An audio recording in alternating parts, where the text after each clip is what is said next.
Confession time. Have you ever had the intention to do something? Something big, something small, something that's going to move your business, your career forward.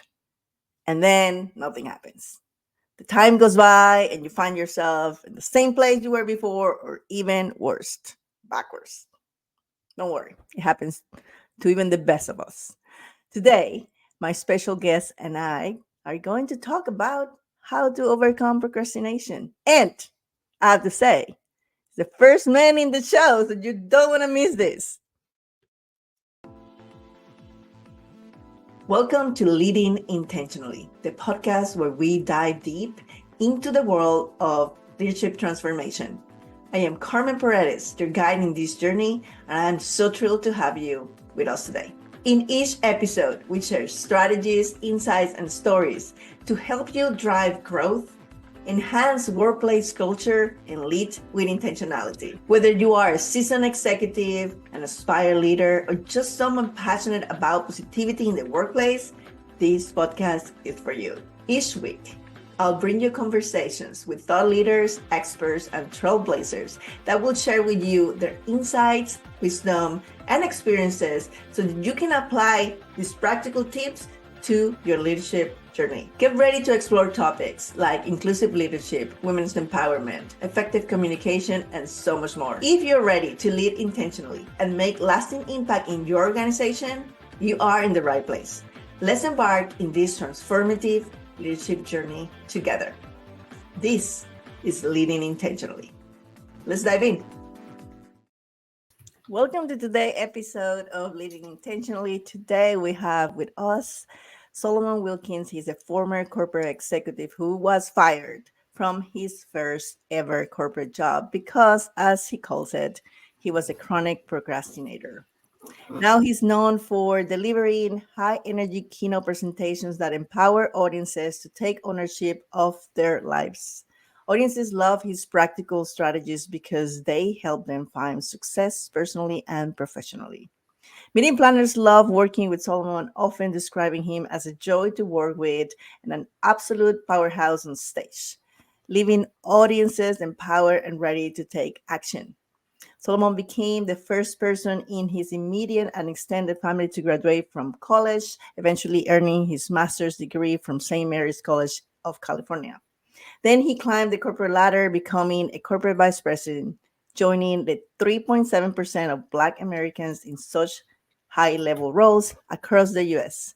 His personal background, coupled with his experience as an athlete and corporate leader, gives him the unique ability to engage, relate to, and connect with audiences from all backgrounds.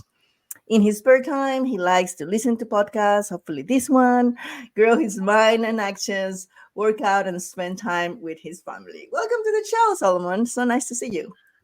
It's nice to be here. Thank you for having me. I'm excited to have the conversation. Yeah, so I met Solomon in Zimbabwe as he was delivering his third TEDx. Yep, my third. And I was delivering my first. And I have to say, when I watched and heard his talk, I had two thoughts. First, I said that I needed to strap my son to a chair and put his talk on repeat until it ingrained into his DNA. But secondly, I was very excited to bring this conversation to you because this is something that affects a lot of people. And I believe that it's not that one day we wake up and decide to be slackers and let's procrastinate. It's something that we don't even notice is happening, and it can totally wreck a person's life. And so I would like to start there. Can you tell us a little bit about your story and what was that rock bottom moment that you said, okay, I better get my thing together because this is not working out? Yeah, I won't go through my entire life story, but I do feel like, I was born and raised in the Bay Area in Oakland, California, to be exact. As you read my bio, I was the first person in my immediate or extended family to graduate college. I went on to get a master's degree. But if you back up a little further, when I was 9 years old, my father was tragically killed in a drive-by shooting. And at a young age, I had to be resilient, even though I didn't know what it was at that time. At a young age, I had to rely on my mom as a single mom to really just start teaching me how to navigate the world in a way that would allow me to maximize my full potential. But she didn't have that experience, so it didn't stick. And once I graduated college, once I graduated high school, I went to community college in Oakland, and I spent 3 years there. And then I transferred to Humboldt State University on a partial basketball scholarship and spent 4 years there. So 3 plus 4, you do the math, that's 7. It took me 7 years to get my undergraduate degree. And so it wasn't because I wasn't smart. It was because I was not paying attention. But the primary reason, I was a procrastinator. And I started noticing early on that my procrastination was causing me to progress in my life at a way that I felt was where I should be, right? You always look at your life and say, I feel like I should be further, right? And then you start reflecting on why you're not where you feel like you need to be. And if you're a person like I am, I make it a point to hold myself accountable. I had to look in the mirror and say I was a procrastinator. When I hit rock bottom, I had moved from the Oakland, San Francisco Bay Area to Los Angeles to take a job as an executive in training with Target. And I spent 5 years at Target. And the way I left Target is I got fired. And this will be outside of my TED Talk. This will be the first time that I'm actually talking about this publicly. But I was really good at my job. I started in logistics. I transformed the worst performing store from a logistics standpoint into number 1 in the district and number 2 in the region. So I had a lot of success. I got promoted to ops manager. And then I got promoted to acting store director, where I managed 50 million in profit and loss, a couple hundred employees. Then I got comfortable. I stopped delivering on the expectation, and procrastination got me fired. Now, what people didn't see was what happened as a result of me getting fired, as a result of me procrastinating. My wife was pregnant at the time with our second child. With our second child, and we had a 2-year-old daughter at the time. And because I got fired, we essentially had to move back to the Bay Area, and we realized it was so expensive to live, we couldn't afford first and last month's rent. We couldn't afford our own apartment. And so we lived with her parents, then her twin sister, then her older sister, and we eventually was sleeping on her oldest sister's couch in their living room with my pregnant wife and my 2-year-old daughter. Mm-hmm. So for me, I had to look in the mirror and ask myself, how did I go from 6 figures in corporate America to sleeping on my sister-in-law's couch with my pregnant wife and my 2-year-old daughter? And the reality was, I was a procrastinator, and it wasn't until I confronted it that I had to own it, right? Because this is what happens with high-achieving procrastinators. Externally, you're doing really well, right? I had this job. It's at Target, this big brand. People are like, man, Solomon, you're doing well. Life is good. But when I lost that job, nobody saw what happened on the other side of me not having that job, right? And so I had to be accountable. And so I made it a point, long story short, I made it a point to say that procrastination would not ruin my life again. And so I started reaching out to family and friends to find out what areas of their lives they were procrastinating in. I started reading and listening to podcasts. I started just consuming myself with information that would help me overcome procrastination and achieve my goals. And once I did that, my career took off. After Target, I landed at Amazon. I spent 5 years there, promoting from a program manager to a senior program manager. And then I won't give you the journey of all of the companies, but I eventually became a vice president in corporate America for a biotech company in the Bay Area. I climbed the ladder at different, tech companies, director, senior director, et cetera. was able to buy my family our dream home. Every year we get to travel and do some amazing things. We've been to, obviously I met you in Zimbabwe, but we've been to um, Bali and Aruba and in Mexico and Hawaii, even though it's local. But life has been really great ever since I decided to look in the mirror and hold myself accountable to procrastination. Yeah, it's funny when you say Hawaii is local. Well, I mean that's like the people like us that go to Hawaii a lot. For us, it's just like going down the street, right? I mean, like Right. you have to cross the pond, but like you will be surprised of the amount of Americans that have never even dreamed about going to Hawaii. So that is a huge accomplishment, by the way. And I've seen the pictures of Bali, and they were amazing. Yeah, Bali was an amazing time for sure. So I like that you said that you went and asked family members and friends which areas they were procrastinating, because I think that's an important distinction. This is not just about work. Most people have an area of their life where they might procrastinate. It might be your health, it might be your fitness, it might be your relationships, it might be your work. And there's always an underlying reason, cause for that, right? Like Tony Robbins says, you only do something for one of two things: to avoid pain or to gain pleasure. And Yeah. avoiding pain is always the biggest motivator. So obviously, you were avoiding some pain. Something didn't feel like right. Did you ever like were able to crack what that was? And or with all your studies, do you have an indication of like why people procrastinate? Well, the underlying reason why people procrastinate is it's an emotional response to something they are afraid of. And Mhm, so there's multiple reasons, right? mhm, But when you think about why people do not do something, it could be there's a variety of reasons, right? Like you said, there's no one size fits all approach, but it could be fear of failure, it could be perfectionism, it could be a lack of motivation, distractions, which is huge now with social media and technology. One that people don't talk about enough, well, these two, they kind of go together, is a fear of success.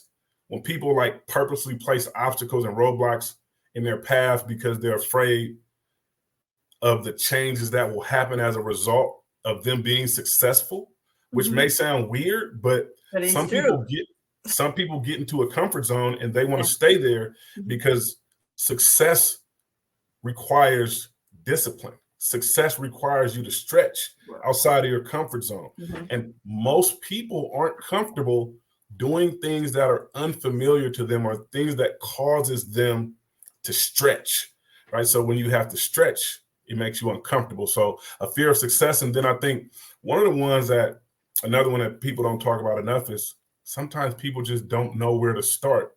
And because Mhm. they don't know where to start, they don't do the research to figure out how to get going, right? And you'll see these people in your family. I want you to think about how many people you know personally who said, I'm going back to school to get my degree. I only have 3 classes left, or I'm going to start that side business, or I'm going to lose some weight, or I'm going to stop drinking, right? These are things that people put on their New Year's resolutions list. And within the first 30 to 60 days, they've already fell off. It's all because of procrastination. And procrastination stems from um, a negative emotional response to whatever action you need to take. So if you need to, people wait to the last minute. Students consistently wait to the last minute to turn in work. And they always say, my work is the best when I'm under pressure, so I can perform really well under pressure. But the studies will show you, they did a study on the same group of students. They waited to the last minute to do a project, and they gave them 3 weeks in advance to do a project. And the results, and it wasn't a project, it was to write a paper. The students had less grammatical mistakes. Their sentence structure was considered a lot better than when they waited till the last minute. So this was like a comparative analysis with the same group of students. And the data showed you that when they had time to actually think, research, and produce a paper, the paper was better when they gave themselves time. Yeah. It comes down to like avoiding that pain. Because I remember as a very Yes. successful executive myself, that there were things that I necessarily didn't want to do, but I had to do them, right? And I will wait till the night before and I will pull up an all-nighter. Wing wing, that's probably why I 100%. burn out. And then I will have an exceptional presentation. But the whole thing is because I didn't know how to do that particular thing, it was painful to do it in advance because I was trying to continue to get my dopamine rush by doing the things that I liked. And then Mm-hmm. when I had no other option because tomorrow morning I'm gonna be in front of the CEO, and then I better do it because the pain that now I have to avoid is to get fired, right? And so Yes. I would do it. But like you don't think about these things consciously. And I want you to share, because I don't want to take it from you. I want you to share that analogy that you shared with me in Zimbabwe about the zoo animals, because I'm going to tell Yeah. you that thing. I tell myself that all the time, and it's so life transformational. And I'm a Yeah. very visual person, so please share that, because that summarizes the whole thing. So this is actually an analogy that I have to credit one of my mentors. His name is Jamal Miller for sharing with me. He's one of my coaches in a program that I've invested in. And he says, it was the most amazing analogy I've heard, right? And I think it's important to talk. I would also talk about like my transition out of corporate to where I am now, which is why he was using the analogy. He said, working in corporate America or working a 9-to-5 job is like being a zoo animal, right? You do what you're supposed to do. Zoo animals, they perform in front of people. At work, we come in, we deliver our results, and at the end of 2 weeks, we get a paycheck. When zoo animals perform well, they get to eat, right? And so it's a win-win for all parties involved. But as an entrepreneur, you're like a wild animal, right? And you only eat if you go out and hunt, right? And so that was one of the most eye-opening Damn. analogies for me, because now I'm always in hunt mode. Yeah. Yeah. It's so true. Like, I mean, you told me that we were having dinner, and I was like, oh my God, Yeah. I'm like in this cage, right? Like, it's so comfortable to be a zoo animal, and I don't want to be a zoo animal, right? Yes. I appreciate that, because I like Yeah. literally, like, sometimes to get out of my procrastination of I don't know where to go at the start, or fear of failure, I just remind myself, it's like, girl, you're a wild panther. Go chase. Right. 100%. And it's So important to get out there and hunt. yeah, yeah. So you mentioned, and it's in your TEDx, and I'm gonna put the links. Everyone go watch it. It's really, really good. Really, really good. Thank you. But can you give us a little bit of the process that you walk people into overcoming procrastination? You have 5 Ps. Can you like briefly mention them and Yes. leave people hungry so they go watch the talk? But Yes. Yeah. So, in the research that I've conducted, we talked about the research, but the research was reading books, studying research from people like Dr. Joseph Ferrari, who's conducted over 30 years of research on procrastination, reading articles, listening to podcasts, listening to books. And then from my own personal experience, what has worked for me, um, my process is all about ensuring that behaviors change, a mindset changes, and behaviors change, right? And so, in order to overcome procrastination, there's 5 things that have to happen. Like, the first is you want to pause, right? So let's say I am supposed to be writing a paper. Let's say I'm a student, or let's say I'm a professional and I'm working on a project, or I'm drafting a proposal for a speaking opportunity. That's what we're going to go with. I'm drafting a proposal for a speaking opportunity. I told him I would send him the proposal by tomorrow, but I like to be early, right? And so I want to send it to him at least 3 or 4 days in advance. But I find myself folding laundry when I know I should be getting this proposal done, or I find myself doing dishes when I know I should be getting this proposal done.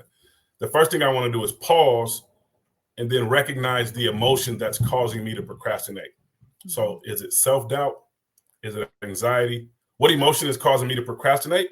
And then the second P is you want to process that emotion Mhm. which involves challenging whatever that negative thought is. To Carmen's point, I won't get into it too much because I want you to go watch the TED Talk. Uh, Yes. Once you process that emotion, then you want to plan, which is essentially developing strategies for how you want to um, proceed with your day the following day. Every single day for me, I have a calendar from the time I wake up to the time I go to sleep. I have built-in time to spend with my wife and kids. I have built-in time to help my kids practice. I have built-in times to write blogs and podcasts. So you pause, you process, you plan your following day. Once you plan your day, you want to prioritize your tasks based on level of importance. And then the last one is the most important one. You got to pursue. You got to pursue everything I talked about above. Um, and pursuing is all about taking action because Hmm. none of this works if you don't work. Those are the 5 P's that I promise will help you overcome procrastination and achieve your goals if you implement the process, but you got to do the work. Yeah, and I love them, and I find when I go look deep at my own life and my coaching clients that first one, the pause Mm, and the awareness yes, of what is the behavior in which you are enduring I your love that. procrastination are probably the most important, because once you get the ball rolling, then you keep going. And and I totally understand. I mean, I don't like folding laundry, so that's you're never gonna find me doing that. But Yeah, for me, it's like I have to create more content. No, yeah, you don't. you know, yeah, right? Like, yeah. But what you're talking about is, to break it down further, is called metacognition. And most people don't know how to do it. But metacognition is for you to think about what you're thinking about, right? mhm, You have mhm. to be really present to do that. And most of the time, people are distracted. Right, right. But very, very powerful stuff. So now you kind of hinted that you moved from your executive job to now being an entrepreneur. So tell us a little bit about what you do. Obviously you're a speaker, but what else do you offer, and what are your services?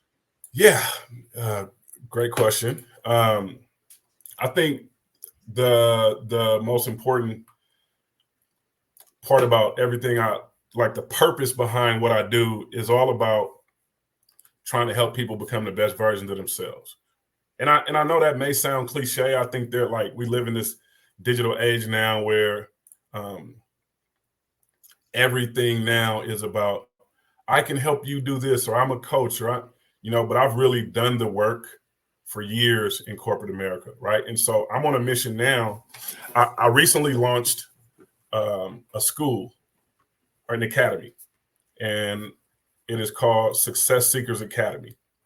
And essentially, Success Seekers Academy is an organization I designed, and I'm personally on a mission to help as many people as possible find success in their personal lives, their relationships, and their careers. When I think about my journey from my father being killed in the drive-by shooting, to me being labeled with ADHD in high school, to me taking 7 years to graduate college, to getting my master's degree, to climbing the corporate ladder, to becoming the vice president, to living in this $1 million home, to me and my wife having our dream vehicles, traveling the world, doing some amazing things. And I only say this not in like a bragging way. I say it because the system that I've developed will allow anybody to implement these steps and take the appropriate action. So the way I describe Success Seekers Academy is like, I've defined, first of all, I think this is important. Redefined the word obsessed, right? Like if you look in the dictionary, obsessed is also, it almost feels like a bad word. Maybe bad It's thing, like the yeah. definition Mhm. is something along the lines of to preoccupy the mind intrusively and to a troubling extent, right? So that doesn't sound positive, but at Success Seekers Academy, like, we've redefined obsessed. We've transformed it to a powerful force for positive change. And my goal is to build like a thriving community of people that's not afraid to acknowledge that they are obsessed with improving, obsessed Mhm. with getting better, right? Obsessed with being the best version of themselves before their time expires. And so we'll acknowledge this publicly, but we'll do the work privately to to to show up in the world in a way that we feel will best serve the world, right? So it's really just a strong community of people who are obsessed with getting better, right? Personally, how do I have better relationships? Professionally, how do I be my best self at work, my most authentic self? How do I climb the ladder if that's a vision, right? I know I talked about relationships, but if you have a significant other, how do you balance that time, but still show up to work authentically? And then personally, what's the work I need to do on myself so that I can grow to my full capacity, right? So all of this is aligned when you think about it with the opposite of procrastination. If you stop procrastinating, these are the things that will happen to you. And all of this is the Success Seekers Academy. The foundation is built on my 8-step framework, which is essentially an 8-week program that I've created, designed to help people reach peak performance in their mind, reach peak performance in their execution, and reach peak performance in their results. So I'm pretty excited to introduce it to the world. That's amazing. And I have to say, I am one of those people, maybe this is why we clicked and connected. When I use the word obsessed, it's because I'm passionate about it. Yes. And I am obsessed with success. And I study successful people. But that's the thing. Like, yes, it's all I want to talk about. It's all I want to do. Yes. Every time I have a spare moment, I want to do that. But that's what obsession, right? So I totally understand what you're saying, because you have to be obsessed in order to adopt it into your life. When you go to my website, there's a statement that I've crafted. It's my business purpose statement, right? And I think it's important for this conversation. Is I help individuals passionate about self-improvement and success master their mindsets and achieve their personal and professional goals without sacrificing their mental or physical health, using my Obsessed with Success framework, right? And those are the people that I want to be a part of the community. When I go out and speak in organizations, imagine if you had a group of sales professionals who were obsessed with success. Imagine if you had a group of teachers who were obsessed with ensuring that kids met the reading levels and math levels. Imagine if you had college professors who were obsessed with having the highest graduation rates for their universities, right? Like, if people are obsessed, the world will be a better place. And so my mission is to create this community of people who want to go out and make some positive change in the world. And it shows in everything you do, right? It shows. I mean, there's no coincidence why your talk and my talk were great, right? Because we are obsessed about what we talk about. Yeah. So Solomon, it's been a pleasure to have you in the show. Thank you for making time in your day to be here with us. Thank you for being so brave to be the first man to be in the show. Obviously, you're not afraid of me. You see, he survived. I didn't drill him. Hey, I just want to say that I had an amazing time. I really enjoyed the conversation, but also I feel honored to be the first man on the show. I for sure will, when it's time to share this podcast, I will gladly, in the caption, say I was the first male on the show. It's something that no one can take that away from you. No one can take it away from me. Right. So thank you for the opportunity to connect. I enjoyed the conversation, and I'm looking forward to working with you in the future. I feel like there will be an opportunity for us to work together, and I'm looking forward to it. Thank you. Likewise. And you guys know the drill. Until next time, lead intentionally. Bye-bye.